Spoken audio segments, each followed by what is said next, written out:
Hello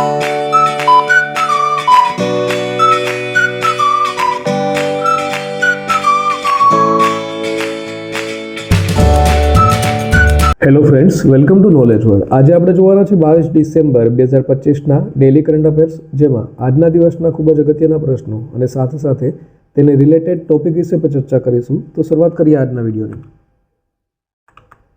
પ્રથમ પ્રશ્ન છે, તાજેતરમાં Salman Khan the Sultan of Bollywood આ પુસ્તક છે તે કોણે પ્રકાશિત કર્યું છે? તો ઓપ્શન તમારી સામે આપેલા છે. તો હાલમાં જ આ જે પુસ્તક છે તે મોહન બાસુ દ્વારા પ્રકાશિત કરવામાં આવ્યું છે, માટે ઓપ્શન નંબર બી આવશે. હવે તેના વિશે જોઈએ તો અહીં તમે સ્ક્રીન ઉપર જોઈ શકો છો, આ છે પુસ્તક અને તે છે તે મોહર બાસુ દ્વારા લખાયેલ છે અને હાર્પર કોલિન્સ ઇન્ડિયાએ 20 ડિસેમ્બર 2025ના રોજ જ્યારે સલમાન ખાનનો બર્થડે હતો 60મો, એટલે કે જન્મદિવસ હતો 60મો, અને ત્યારે મોહર બાસુ દ્વારા લખાયેલ આ જે પુસ્તક છે Salman Khan the Sultan of Bollywood છે તે પ્રકાશિત છે તે કર્યું હતું. હવે ત્યાર પછી જોઈએ તો બીજા અગત્યના કરંટ પોઈન્ટ વિશે જોઈએ તો શિખર ધવનની આત્મકથા છે the one cricket my life and મોર, આ જે છે તે પ્રકાશિત થઈ છે. શિખર ધવન જે ભારતીય ક્રિકેટર હતા ભૂતપૂર્વ.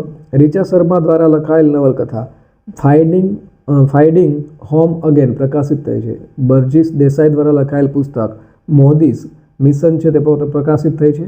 ડી શિવાનંદન દ્વારા લખાયેલ પુસ્તક ધ બ્રહ્માસ્ત્ર અનલિસ્ટ છે તે પણ પ્રકાશિત થઈ છે. હાલમાં CDS જનરલ અનિલ ચૌહાણ દ્વારા લખાયેલું પુસ્તક રેડી રિલેવન્ટ એન્ડ રિસર્જન્ટ 2 છે તે પ્રકાશિત થઈ છે. અને MJ અકબર દ્વારા લખાયેલ પુસ્તક આફ્ટર મી કેઓસ આ પુસ્તક છે તે પણ પ્રકાશિત થઈ છે. ત્યાર પછી જોઈએ તો તાજેતરમાં કયા દેશના મિચી બેન્થોસ અવકાશમાં મુસાફરી કરનાર પ્રથમ વ્હીલચેર વપરાશકર્તા બનીને ઇતિહાસ રચશે? તો આ જે મિચી બેન્થોસ છે તેઓ જર્મનીના છે, માટે ઓપ્શન નંબર ડી આવશે. તેના વિશે જોઈએ તો જર્મન એરોસ્પેસ એન્જિનિયર છે મિચી બેન્થોસ અને તેઓ અવકાશમાં મુસાફરી કરનાર પ્રથમ વ્હીલચેર વપરાશકર્તા બનવા માટે તૈયાર છે. અને તેઓ છે તે બ્લુ ઓરિજિનના ન્યૂ શેપર્ડ રોકેટના આગામી NS-37 સબ ઓર્બિટલ મિશન પર ઉડાન છે તે ભરશે.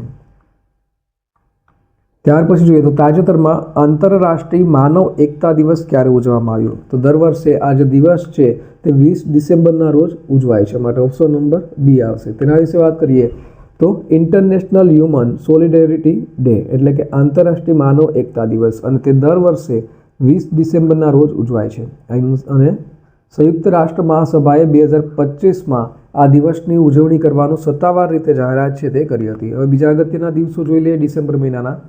તો 1 ડિસેમ્બરે વિશ્વ એડ્સ દિવસ અને BSF બોર્ડર સિક્યુરિટી ફોર્સનો 61મો સ્થાપના દિવસ છે તે ઉજવાયો. 2 ડિસેમ્બરના રોજ વિશ્વ કમ્પ્યુટર સાક્ષરતા દિવસની ઉજવણી થઈ. તો 3 ડિસેમ્બરે વિકલાંગ વ્યક્તિઓ માટે આંતરરાષ્ટ્રીય દિવસની ઉજવણી કરવામાં આવી. 4 ડિસેમ્બરના રોજ ભારતીય નૌસેના દિવસ અને આંતરરાષ્ટ્રીય બેંક દિવસ છે તે ઉજવાય છે. અને 6 ડિસેમ્બરે ડૉક્ટર બાબા સાહેબ આંબેડકરની આ વર્ષે 69મી પુણ્યતિથિની ઉજવણી કરવામાં આવી. 7 ડિસેમ્બરે સશસ્ત્ર સેના ધ્વજ દિવસ ઉજવાયો. તો 8 ડિસેમ્બરે સાર્ક ચાર્ટર દિવસની ઉજવણી કરવામાં આવી. 9 ડિસેમ્બરે આંતરરાષ્ટ્રીય ભ્રષ્ટાચાર વિરોધી દિવસ અને 10 ડિસેમ્બરે આંતરરાષ્ટ્રીય માનવ અધિકાર દિવસ છે તે ઉજવાયો. 11 ડિસેમ્બરના રોજ આંતરરાષ્ટ્રીય પર્વત દિવસ અને યુનિસેફ દિવસની ઉજવણી થઈ. તો 12 ડિસેમ્બરે આંતરરાષ્ટ્રીય સાર્વભૌમિક સ્વાસ્થ્ય કવરેજ દિવસની ઉજવણી કરવામાં આવી.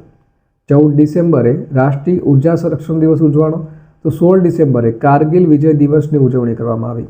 18 ડિસેમ્બરે અલ્પસંખ્યક અધિકાર દિવસ અને આંતરરાષ્ટ્રીય પ્રવાસી દિવસની ઉજવણી થઈ. તો 19 ડિસેમ્બરે ગોવા મુક્તિ દિવસ છે તે ઉજવાયો. ત્યાર પછી જોઈએ તો તાજેતરમાં કયા દેશે વિશ્વના પ્રથમ વાયરલેસ રેલ કાફલાનું પરીક્ષણ કર્યું? તો હાલમાં જ ચીન દ્વારા આ જે પ્રથમ વાયરલેસ રેલ કાફલો છે તેનું પરીક્ષણ છે તે કરવામાં આવ્યું, માટે ઓપ્શન નંબર એ આવશે. તેના વિશે આપણે જોઈએ તો ચીને કોઈ પણ ભૌતિક જોડાણ વિના 7 ભારે માલગાડીઓ એટલે કે જે 5000 ટન વહન કરતી હોય તેવી તેને સંકલિત એકમ તરીકે ચલાવી અને વાયરલેસ રેલ કાફલા સિસ્ટમનું સફળતાપૂર્વક પરીક્ષણ છે તે કર્યું છે.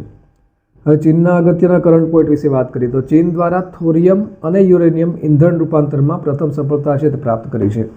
ચીને વર્લ્ડ આર્ટિફિશિયલ ઇન્ટેલિજન્સ કોર્પોરેશન ઓર્ગેનાઇઝેશનની સ્થાપનાનો પ્રસ્તાવ છે તે મૂક્યો છે. ચીન છે તે એશિયન યુથ ગેમ્સ 2025માં અંતિમ મેડલ ટેબલમાં ટોચ ઉપર છે. ચીનમાં ભારતીય દૂતાવાસમાં રવિન્દ્રનાથ ટાગોરની પ્રતિમાનું અનાવરણ છે તે કરવામાં આવ્યું છે. ચીને સ્ટીલ્થ જેલીફિશ ડ્રોન વિકસાવ્યું છે. તો ભારતે ચીનમાંથી ગેરકાયદેસર ફટાકડાની દાણચોરી રોકવા માટે ઓપરેશન ફાયર ટ્રેલ છે તે શરૂ કર્યું છે. અને ચીને તેનું ત્રીજું એરક્રાફ્ટ કેરિયર ફાજિયન છે તે લોન્ચ કર્યું છે, જે અત્યાધુનિક ટેકનોલોજીથી સજ્જ છે. તાજેતરમાં વડાપ્રધાન મોદીએ ગોપીનાથ બોરદોલઈ આંતરરાષ્ટ્રીય વિમાન મથકના નવા ટર્મિનલ બિલ્ડિંગનું ઉદ્ઘાટન ક્યાં કર્યું છે? તો હાલમાં જ આજે છે તે ગુવાહાટી ખાતે તેનું ઉદ્ઘાટન છે તે કરવામાં આવ્યું છે. માટે ઓપ્શન નંબર ડી આવશે. તેના વિશે વાત કરીએ તો સ્ક્રીન ઉપર જોઈ શકો છો, આ છે પ્રધાનમંત્રી વડાપ્રધાન નરેન્દ્રભાઈ મોદી. અને આસામના ગુવાહાટીમાં લોકપ્રિય ગોપીનાથ બોરદોલઈ આંતરરાષ્ટ્રીય વિમાન મથકના નવા ટર્મિનલ બિલ્ડિંગનું ઉદ્ઘાટન છે તે કર્યું છે. અને આ જે છે તે અદાણી જૂથ દ્વારા સંચાલિત છે. નેક્સ્ટ જોઈએ તો તાજેતરમાં કયા રાજ્યનો દરિયાકાંઠો પ્રદેશ છે તે વ્યૂહાત્મક દુર્લભ પૃથ્વી અયસ્ક હબ તરીકે ઉભરી આવ્યો છે? તો હાલમાં જ આંધ્રપ્રદેશ રાજ્યનો જે દરિયાકાંઠો છે તે વ્યૂહાત્મક દુર્લભ પૃથ્વી અયસ્ક હબ તરીકે ઉભરી આવ્યો છે. માટે ઓપ્શન નંબર સી આવશે. તેના વિશે વાત કરીએ તો આંધ્રપ્રદેશનો 974 કિલોમીટરનો જે દરિયાકાંઠો છે તે વ્યૂહાત્મક રીતે મહત્વપૂર્ણ છે, કારણ કે જે દરિયાની રેતી છે તેમાં દુર્લભ પૃથ્વી તત્વો છે તેનો વિશાળ ભંડાર છે તે હોવાનું મનાય છે. વાત કરીએ આંધ્રપ્રદેશ, તો આંધ્રપ્રદેશ છે તેની કેપિટલ, તો કેપિટલ છે તે છે અમરાવતી. હાલના જેના સીએમ છે તે છે ચંદ્રબાબુ નાયડુ, રાજ્યપાલ છે જસ્ટિસ અબ્દુલ નાઝીર. અને આંધ્રપ્રદેશ છે તે ભારત દેશમાં કેળાના ઉત્પાદનમાં પ્રથમ નંબરે છે. ત્યાર પછી જોઈએ તો આંધ્રપ્રદેશના બીજા કરંટ પોઈન્ટની વાત કરીએ તો હાલમાં જ આંધ્રપ્રદેશનું જે પોંડુરુ ખાદી છે તેને જીઆઈ ટેગ છે તે મળ્યો છે.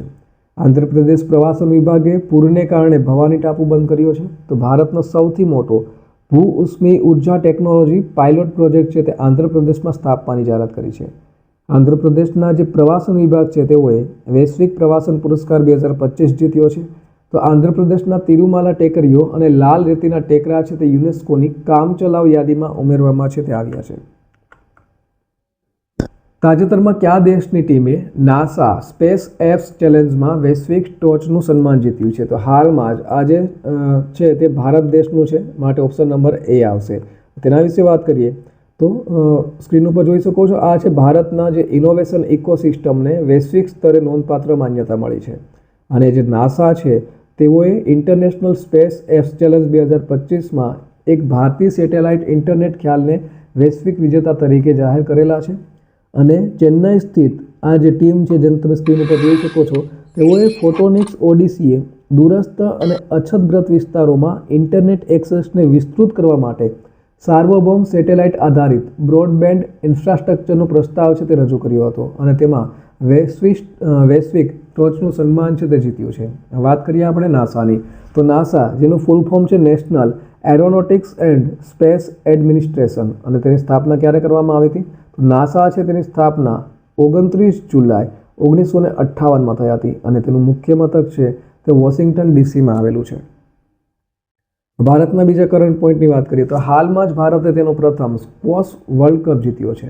ભારત દ્વારા તમારા પૈસા તમારા અધિકારો અભિયાન છે તે શરૂ કર્યું છે.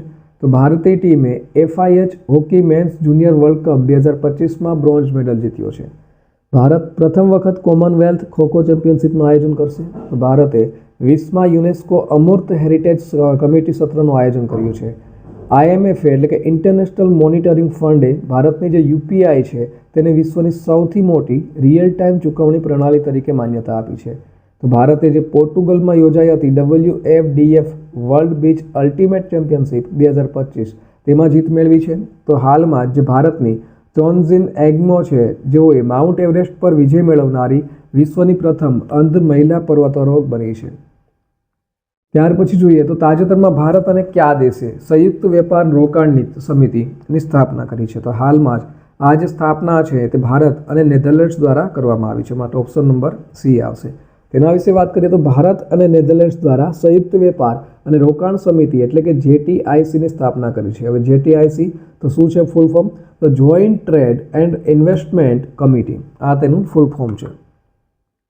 ત્યાર પછી જોઈ લઈએ ગઈકાલે પૂછાયેલા પ્રશ્નનો જવાબ. તો ગઈકાલે પૂછ્યું હતું કે તાજેતરમાં કયો દેશ AI એટલે કે આર્ટિફિશિયલ ઇન્ટેલિજન્સ મોડેલ્સ માટે વિશ્વનું સૌથી મોટું બજાર બન્યું છે? તો ઓપ્શન આપેલા હતા તો આપણો ભારત દેશ છે તે AI મોડેલ્સ માટે વિશ્વનું સૌથી મોટું બજાર છે તે બન્યો છે, માટે ઓપ્શન નંબર બી આવશે. ત્યાર પછી જોઈએ આજનો સવાલ.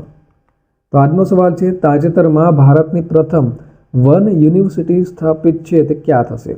તો ઓપ્શન તમારી સામે આપેલા છે. એ અયોધ્યા, બી વારાણસી, સી ગોરખપુર અને ડી નાસિક. તો ઓપ્શન તમારી સામે આપેલા છે. તો આનો સાચો જવાબ તમારે કોમેન્ટ બોક્સમાં કોમેન્ટ કરી અને જણાવવાનો રહેશે. તો આ સાથે આજના દિવસનો જે વિડીયો છે તે અહીં પૂર્ણ થાય છે.